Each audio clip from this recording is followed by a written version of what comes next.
And then when the CEO transition came along, I raised my hand because I felt like I was the right person at the right time for this. But I can tell you, Rihanna, when I started with SSR, I had no vision or desire or even thought in my head that that's a role I wanted to be in at some point. I think it's about focusing on what value you bring in the moment you're in and the position you're in at the time.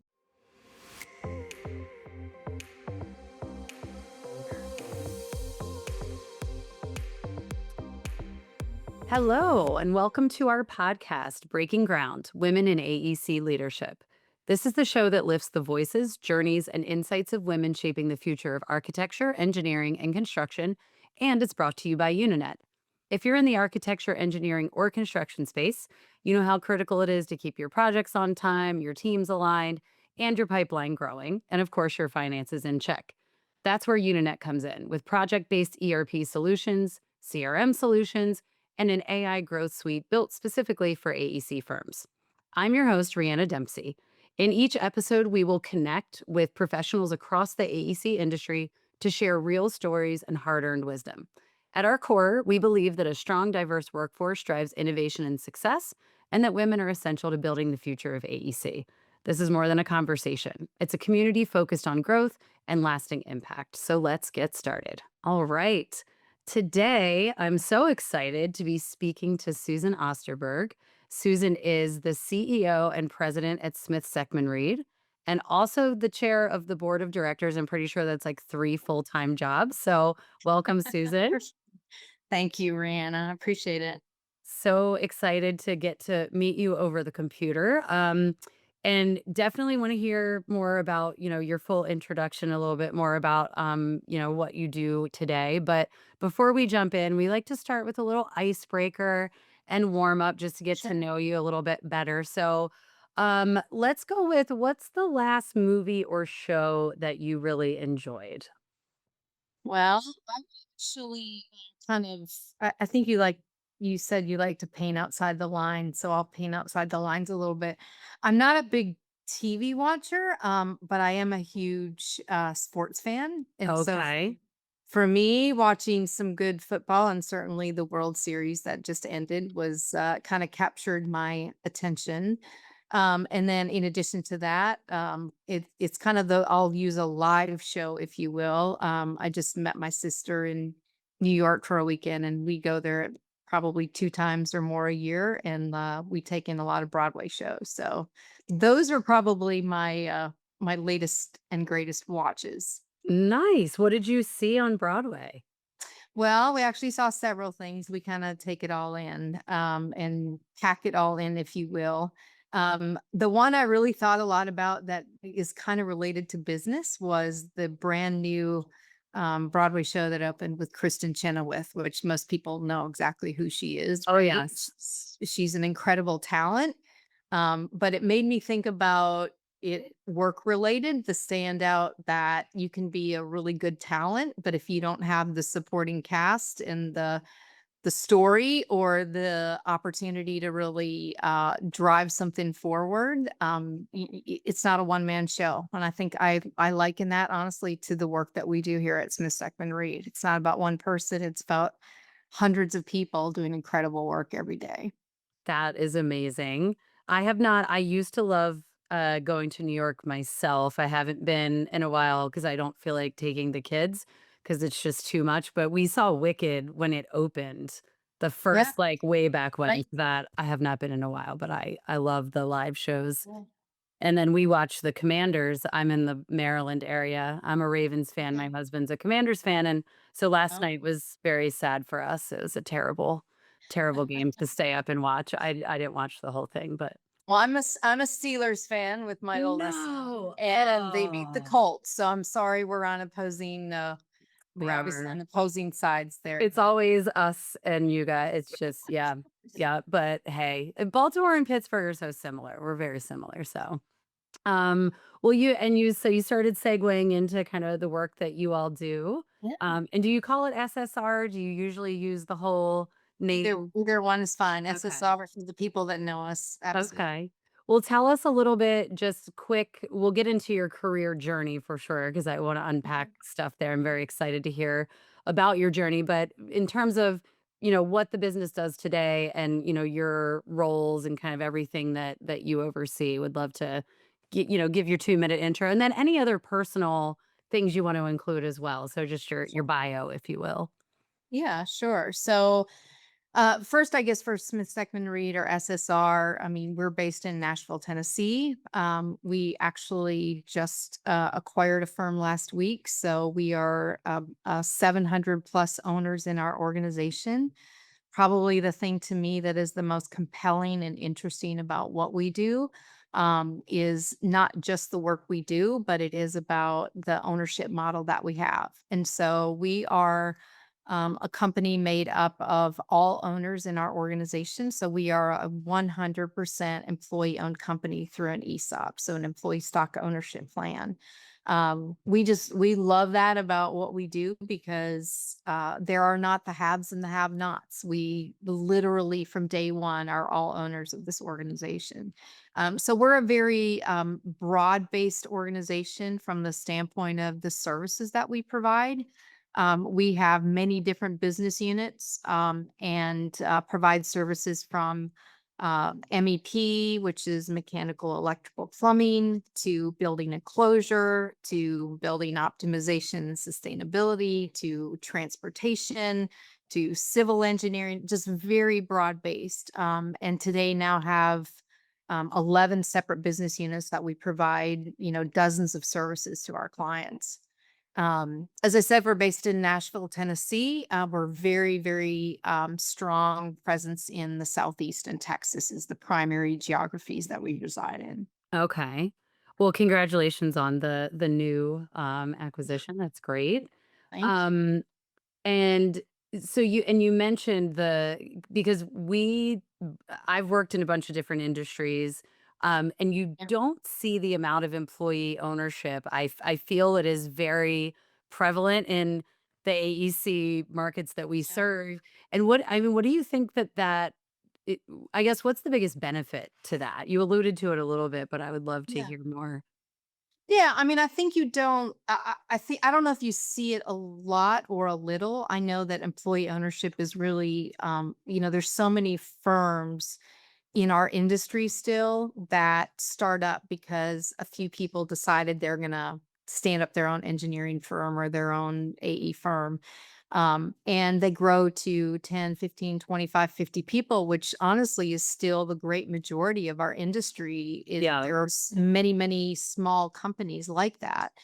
The biggest challenges that companies face are two things. One is ownership transition, and one is Mhm. leadership transition. And so we've worked really hard on both of those areas. And so we are 57 years in business, Rihanna. And one of the things that was particularly interesting to us was it was 10 years ago, this upcoming spring, that we became 100% ESOP. And so Okay.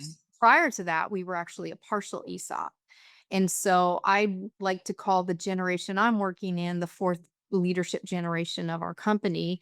And in our second generation, they actually purchased the company partially through an ESOP. And so we've been a partial ESOP for a very long time.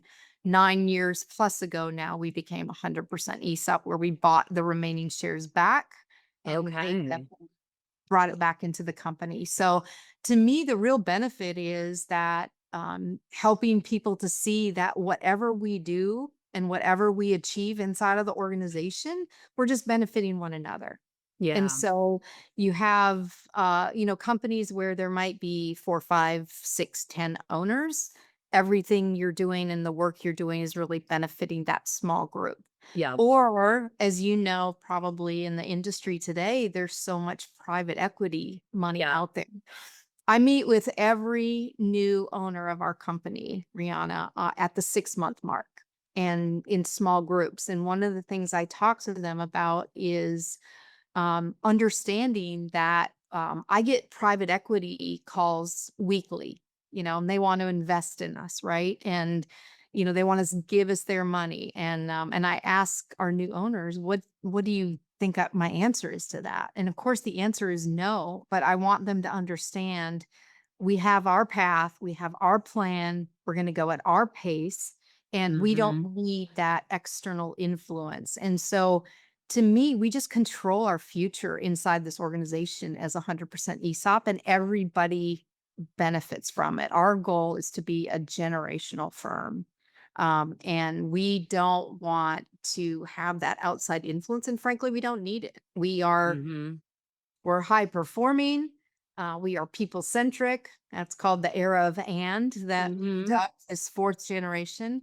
And frankly, we're a debt free company that I want to help create wealth for all of the owners of this organization. More importantly, pass it on to the next generation as I exit the company in whatever time frame. Ugh, so much of what you said just resonates, and I can imagine how motivating that is for someone coming in and you because I saw it all over your website, like, "We own it," right? So, like, that just Absolutely. mentality is probably contagious and yeah, it's like we're all benefiting, which is, like you said, a lot of places that's not the case, so I love that model. Well, and I Um, think there's real teeth behind that culture. yes. Instead of, instead of asking people to work together, and of course we're doing that, but they're doing it with a purpose behind it. And Mhm. it's not simply something we're asking people to do and there's not a reason behind it, right? They all understand if they do if they uphold their responsibility, if they do their role and their job, their mission of what they're, brought into this organization to do, and they do it as best as they can possibly do it, we're all going to succeed and benefit from that. Yes, that it's very powerful. Well, it feels like the right time to jump into how you got here because it was Yeah. interesting. We're always looking for, and you guys happen to be one of our customers. Not everybody on the podcast is a customer, but looking at your profile, it's like you. I feel like you've had two careers, right? You kind of started, and I don't want to spoil, but you started in one industry and then really made got to the top over there, and then I would love to unpack all of that and, anyway, just start from the beginning, if you will, and take us through how you Well, got I'm old, so we can't start from the very beginning. Yeah, no, to your point, Rihanna, I've worked in two companies, and to me, I'm a very committed, loyal person that I like to see things through from the standpoint of creating opportunities, and I get really invested, frankly, in the people around me. And so, in my past career, I was in the hospitality industry, and started with that organization that was only about 10 units when I first joined that company, and saw them all the way through to I think close to 350. And we took that company public, and it was a great ride. I think I had an enormous amount of opportunity and responsibility and growth. Because of probably how I approached the roles. And so, for me, making the transition was a challenge, but I also think becoming a part of a really large organization that's publicly held, different decisions start to get made. And so Yeah. I sought out what I described as a smaller company that could make longer term decisions and not be held to short term decisions based on quarterly earnings calls, if you will. Yes. Yes. So that was a big part of the motivation or the excitement I had for joining SSR. It really came about, frankly, by chance, in the fact that as I was seeking that opportunity, I had never thought about being in the AEC industry. I had someone say to me, "Well, why don't you? There's this position open. Why don't you interview? It'll be good practice for you. You haven't interviewed in 22 years, right?" And so I did. And honestly, I absolutely felt connected pretty instantly to that CEO at the time, and really thought, wow, this could be more interesting, than I thought. And so I just wanted an opportunity to sit at the table and have the influence and the opportunity to prove myself. And so it's been almost 15 years.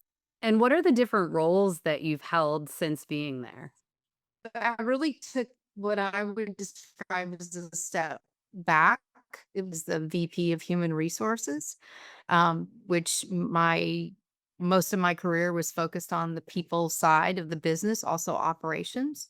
So came in as a VP of Human Resources, and I think once you start adding value over time, I was asked to take on many of the different support functions. So marketing, I don't remember what order they came in, but marketing was added, IT was added. I led strategic planning for the organization at one point. And then really they turned that role into what they described as a CAO or a chief administrative officer. So really outside of the finance and accounting area, the support functions really reported into me, and I was, I would say, a person that really supported the CEO and made sure kind of I was a traffic cop a little bit. So got into that, and then had the great opportunity to raise my hand and was COO for a couple of years post the CAO role, and I'd already been uh, I'd already been placed in a role with the board of directors at that point. And then when the CEO transition came along, I raised my hand because I felt like I was the right person at the right time for this.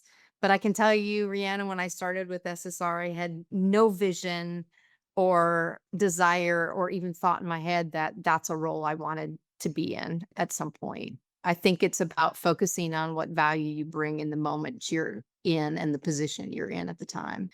That's one of the lessons learned for me, and throughout your career, right, is not being afraid to say, "I don't know," or "I don't understand," but I'm gonna dig in and I'm gonna learn it, and, because I had a lot to learn about the industry. Absolutely. And did you hesitate in putting your hand up at all? Oh, sure. Yeah, absolutely. Um, and maybe more so in some of the previous positions. Okay. Um, Probably one of the things I say most often to people when they're asking about, advice or whatnot is like choose to be uncomfortable. Mhm. I just think that is probably one of the most powerful things people can think about in their careers is the minute you feel like you've got this and you can just continue to down that path and journey and things feel, I don't want to say easy because nothing is ever easy when you have, responsibilities, but choose to be uncomfortable. And so I think choosing to raise my hand to be the COO of this company was probably even more uncomfortable for me than raising my hand for the CEO role. And but I think that's where you grow the most. Yeah, so a lot of the women that I meet, especially they're earlier in their careers, they do get that like imposter syndrome. It sneaks up, and I would, you know, I have like I talked to you before we started pressing record. Like I'm not like a seasoned feminist. I haven't looked into like I don't know Yeah. all the stats, but I just based on my experience, I feel like women. That's a thing in our head. We get this head trash that's like, oh, but I'm not perfect for that. So maybe I'll just sit this out and I'll get the next one, right? Like I have a feeling that's why we have less women because we're a little bit more hesitant in some ways to put our hands up when we don't completely check all the boxes. And I just love to hear like how'd you get yourself to just say, you know what, I'm gonna go for this. Like I can do this. Yeah, I think for me it's a little different is it wasn't a lack of confidence in I do believe anything I've ever put my mind to, I can figure out. And I work really hard Yeah. and I know what I know and I know what I don't know and I know how to build a really good team around me. Like Yeah. knowing that I can't check all those boxes. So I don't think it was that hesitance. I think it was more just the in this industry, it would be you can't lead if you don't have followers, right? Mm-hmm. And so were the people of this organization going to be bought into this decision? And if I don't have that credibility, again, you can't lead if people don't want to follow. And so I think that I just knew that I had to get in there and dig, and I think that's where I was maybe a little more hesitant, Rihanna, with the COO role because that gave me an even more immediate focus and impact on the organization rather than the support functions I had been holding up Okay. and helping to generate. So the CEO role for me was one where I think you always question yourself. I mean, any person, if they're really being honest with you, you're always going to have some doubt in the back of your mind. It might be 1%, it might be 50%, but you're always gonna have some doubt. So I think the questioning myself came more at the COO juncture than it did the CEO role. And I think I had the opportunity to build up enough of my confidence and vision for what I knew and thought this company could be and how I would approach it. That I really did believe I was the right person at that moment for this company. And that was, a little of 2 years and a few months ago. Yeah, it's well, and I think that makes total sense too, because it's like sometimes I think we put the C level on a pedestal a little bit. Like it's this scary, like I'm a VP, but like I can't be like getting to that C has this like weird stigma sometimes. Um and I'm wondering too, so you have these again, like you said, you kind of had two careers where you've like gone kind of the full gamut. Are there major differences, or do you find, like, a lot of what you were doing in this industry applies in that industry? How does that all come together? Yeah, I think at the end of the day, for me, it's about people, period, right? And of course, there's so much talk about AI and technology, and yes, our industry is embracing that. Our company is embracing that, but that's augmenting the industry, not replacing the industry. And so at a high level, it is about professional services is about the people that you're bringing to the table to serve our clients and to build those relationships. And so to me, the people equation is not foreign. So when Mhm. joining this organization, the application might be a little bit different, but at the core of it, it's about the people. And and I think that's so true, and I think I feel like it's easy for people to say that, but then when you put your money where your mouth is and you have like, you're backing it up, it makes such an impact, and I'm always surprised. I read an article, I feel like it was probably HBR article a couple of years ago, but they were saying finally they're seeing HR heads becoming CEOs more, and to me, that has always been such a logical place to find a CEO because it's like the people taking care of the people, a lot of that is the most critical because you're leading. Like at the CEO level, you can't do all the work to your point, but it's like you can get the people around you and then you have to know how to keep them happy and help them grow and coach them. And I'm like, who better to do that than HR people? Right. Coming, but so I do think that makes a ton of sense that, you did end up in the CEO seat and that's amazing and amazing that it was from outside the industry too, because I've heard from some leaders that I talk to, and funny enough, a couple CEOs that I've talked to very recently, none of them were from the industry. So I think you're starting to see, but they when they joined, they're like, it was like earth shattering that I wasn't an engineer. Like I didn't have the engineering degree, yet I was working in a leadership role at an engineering firm, which just wasn't happening. But now, again, I think you're starting to see that shift a little bit because, to all the things you just said, a lot of it is transferable and it's not so unique. But yeah, you do need to learn the industry. Well, and I would say, I mean, how did you go about how did you learn about the industry once you started? Like, what was your sort of playbook that you were like, all right, I'm here now. Like, where did you start? Well, I mean, from the very beginning, it was truly just learning like what were all the different roles and responsibilities, jobs we even had in this organization, right? Because we were pretty diverse even back then, 15 years ago. And so it was really kind of learning it more from I'll say from a, uh mechanics standpoint.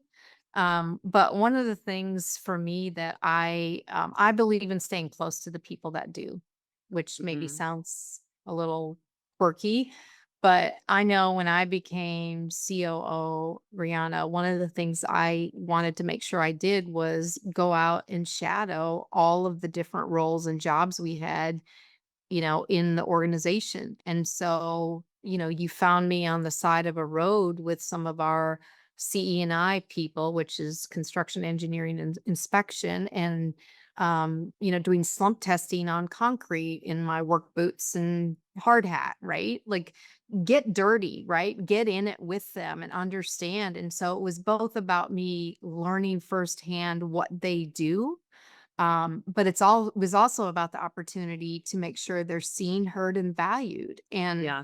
what could we do to be a better employer? What could we do to provide them with something different, or something they weren't having their need met, to make sure we could serve our clients at the highest level? So it was almost a one-on-one focus group, right, with some of our, employee owners out there. And so, again, we have, at the time, 10 business units. And so it was going out and doing those inspections with them, spending time with people traveling to meet with clients.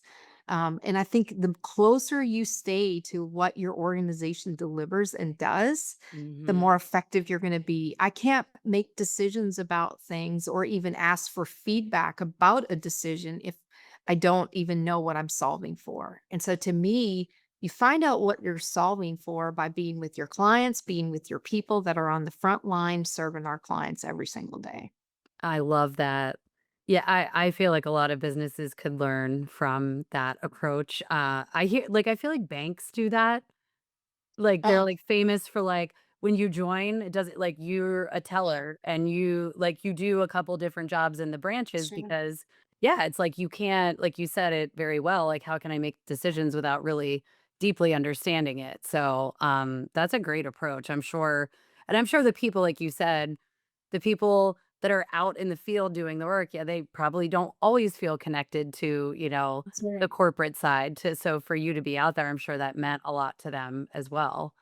Yeah. Um, well, and I think so I the have other to thing I have to oh, sorry, go interject ahead. there for a Yeah. second, because if anybody from my company would watch this or see it, and I imagine there'll be a couple, right? My least favorite word, Niana, is corporate. And I only Uh-huh. say the word corporate to tell you it's my least favorite word, right? And so to me, it absolutely screams bureaucracy. Yes. And I think sometimes people unfortunately think that processes and procedures are something that we have, and it creates bureaucracy. But if you have Mhm. effective processes and procedures, it actually aligns with having a non-chaotic environment, right? And you Yes. protect the performance of the company, which again, I'm trying to work to protect all of the owners of the organization, just like they're trying to work to protect all of their fellow owners of the company. So Yeah. I just have to say, corporate is I not. love that. Yeah.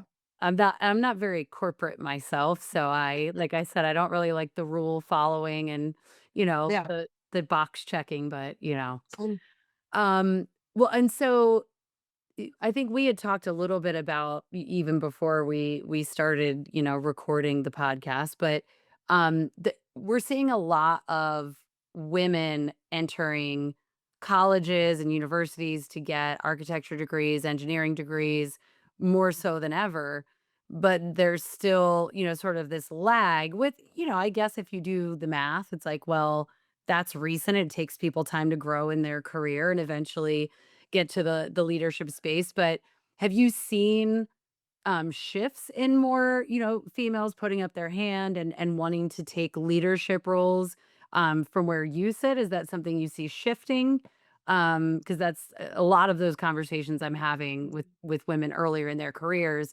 They're wanting to, know that, "Hey, there's opportunity here." Do you see opportunity out there? I do, and I do think it's shifting. I think one of the things that I've really enjoyed over the last couple of years being in this role is watching other people around that are getting into these same types of positions. And I can think about half a dozen women that have been moved into CEO roles that I know personally. And really, for whatever reason, if it's just one or two people that started this years and years long before I was ever put in this position, but just broadening people's perspective, like, okay, maybe this doesn't have to be an engineer or it doesn't have to be a technical leader in the organization. There's a different skill set for this role and this responsibility. And so I do think that the mind shift is changing out there, and it's evidenced again by a handful of people that I could name by name, which I won't at the moment, but like good friends of mine that have been promoted over the last even 12 months, and it's exciting to see that there's different perspectives being represented out there. Some are engineers and some are not. But there's, I think a broader perspective about the diversity and the skills needed to be in this role. That is really great to hear. And And I do think that I guess I was a little surprised and probably shouldn't have been, but I know when I was placed in this role and have this great, opportunity and responsibility, I did have more, young females in SSR in my company, in our company that reached out and said, wow, like, yeah. I mean, it is seeing somebody in, that looks like you, if you will, or they see a path. And so, if that's just giving people a little more courage to go, wow, it could be me, or belief in themselves, if that accomplished that at our company, then I'm really excited because we have incredible, talented people in the company in general, but lots of young females coming up in the organization, whether they're project managers serving our clients or they're technical experts or they want to lead and manage people, whatever track they want to get on. Hopefully, that just gave them just a nudge more confidence that it doesn't matter what gender you are or what background you have, you can absolutely have more responsibility if you lean in and bring value to the company. And that what you just described is exactly why we wanted to start this podcast because like you said, it's like if one person just listens and is like, Yeah. I can do that too, that's kind of what we're here for. So I love that whole story. And I know we're kind of getting close to time. I could just Yeah. keep this is always my problem is I could just keep talking and they're like, keep it to 30 minutes. What do we want to finish with? I guess well, especially in your leadership role today, like as people are, like you said, trying to see themselves in, Mhm. bigger roles, what would be maybe your greatest strength or two strengths if you need to pick one? And really how have you leaned on those as you've, stepped into the CEO and president role?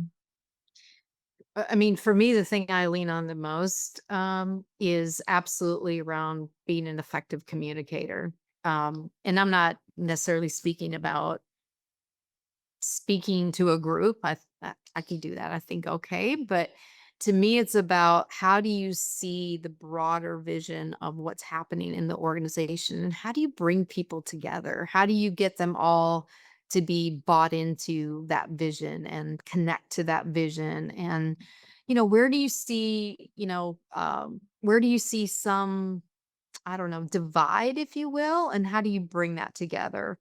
So communication for me is a huge skill that this role it's imperative for this role to have, whether that's using it externally or internally.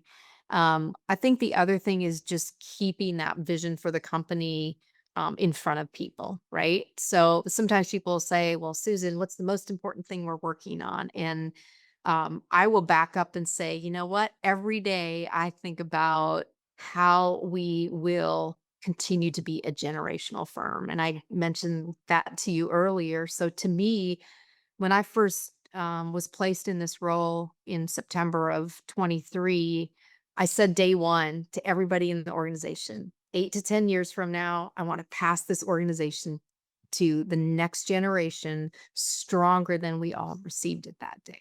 And that's what I think about every day. So whether it's the growth we're trying to achieve or the profitability we're trying to achieve or the talent we're attracting and retaining, it is all about, are we growing more strongly than what we were, the previous week, the previous month, the previous year? And is it going to be a company that continues for decades and decades to come.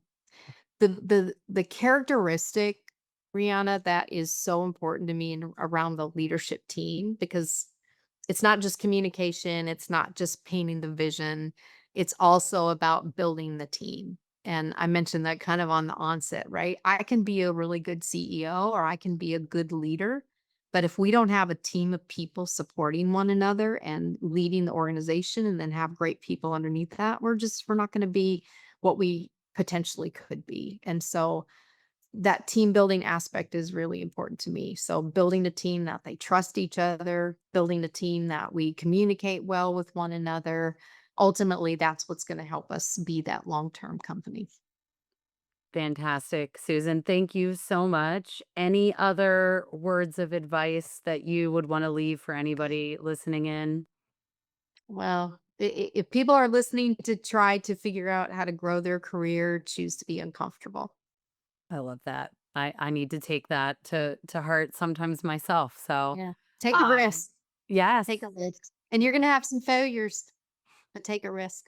that needs to be a whole different podcast episode, I think. A Sure. lot of people struggle with that, for sure. Well, I so appreciate you joining us today, and thank you Thank to you all. for the opportunity. Absolutely. Thank you to our listeners as well. And we appreciate you listening to Breaking Ground Women in AEC Leadership. If today's episode resonates with you, be sure to follow, leave a review, or of course, share it with someone in your network. And if you have a story to share or you know someone that would be a great guest for our podcast, please send us an email. You can find our contact info in the podcast bio. And until next time, keep breaking new ground.